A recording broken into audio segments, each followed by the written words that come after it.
So yo people, a beautiful story to share with you for today is this: making something out of nothing. I love that about my hip hop culture, my gypsy culture. It is just me. So in school and everywhere else I was told I'll never achieve anything, never do nothing, and yet I have, which is incredible. And for me this goes right back to making something out of nothing. So me and my wife, before she was my wife, we met up, talked about this idea of setting up a company, doing stuff, and it was just nothing, just me and her had an idea. We were just two people, we were creative, wanted to do something, and then Street Factory was born. 18 years later, won numerous awards, national, international, local, TV, films. We just did so many crazy things with it. 18 years, incredible. But that was the whole thing. We had an idea, we had a belief in each other, and because of that, we've achieved so much. And we didn't have nothing, yet we created something very beautiful. We created this whole legacy of people passing on their knowledge now and doing some incredible things. And as part of that, like, I'm a father of 6, all my children were brought up with that culture, making something out of nothing. You know, I was always into business, and that was really important to me because in my gypsy culture I was taught as a man you gotta have a business, earn your own money and create and make and support your family. So I really took that seriously as a young boy. My dad wasn't around, so I didn't have a role model, but my mum was really hard worker. She was a grafter, so she taught me that buy this, sell this, do that, and she taught me this kind of hustle way. That's the one that stayed with me, and I'm really proud that this has been passed on to my children. Like my son Antonio said to me, "Dad, I want to make money," and we talked about how we're gonna do it, and he's like, "I don't know." And I said, "So what do you like doing?" He said, "Well, I like sweets." I said, "Why don't we just sell sweets then?" So then one day, one of my friends, Trevor, was organizing this huge business meeting event, and he had like a couple hundred businesses there.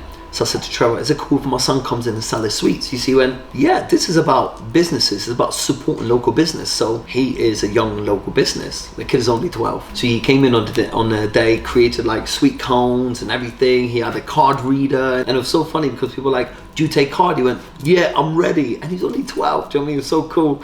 Me stood back watching him, he's typing it in and charging people, making money and everything. It was just beautiful. It made me feel so proud. Entrepreneurship is really big in my family, and that's something I'm really proud of. And that's something I loved about my son when he said, "Dad, can we make some money?" He was like, "Yeah." So we organized that event.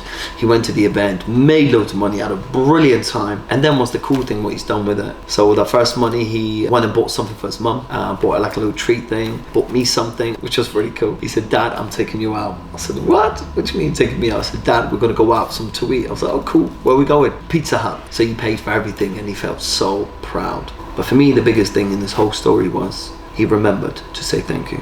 Many times people get what they want and then they forget. So please don't be a person who forgets. Be a person who remembers. But then one of the things I've learned from this whole journey is this: you don't ask, you don't get. There was one moment in my life which I've learned from. So me and my family were very poor. We went to the Red Cross to get some clothes, and the lady behind the counter said, "Oh, hello little boy, would you like this train?" And I was very shy, I didn't speak much, so I stood there like this really quiet, and I'm looking at this train. It looked really cool. It was one of the silver bullet trains and had the tracks and everything on it, and I was like, "Wow, this is so cool." So I'm looking at the lady like, to tell her with my eyes, I want it, please. But it didn't come out my mouth. And there was this other family with this little girl right next to me. She went, excuse me, miss, can I have that for my brother?" And I seen a train pass me by just like this. And this little girl got the train. And that stayed with me to today. So one of the things I've learned, when you want something, ask for it. Don't wait, because it can pass you by. And that's not a nice feeling, I'm telling you.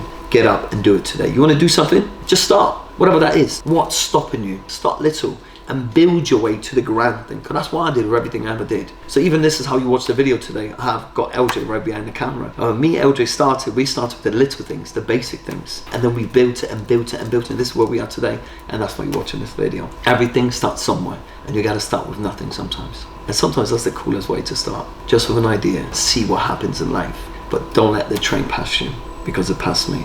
Still want that toy. One day I'm gonna get it. Thank you very much. Peace and love, y'all. Peace.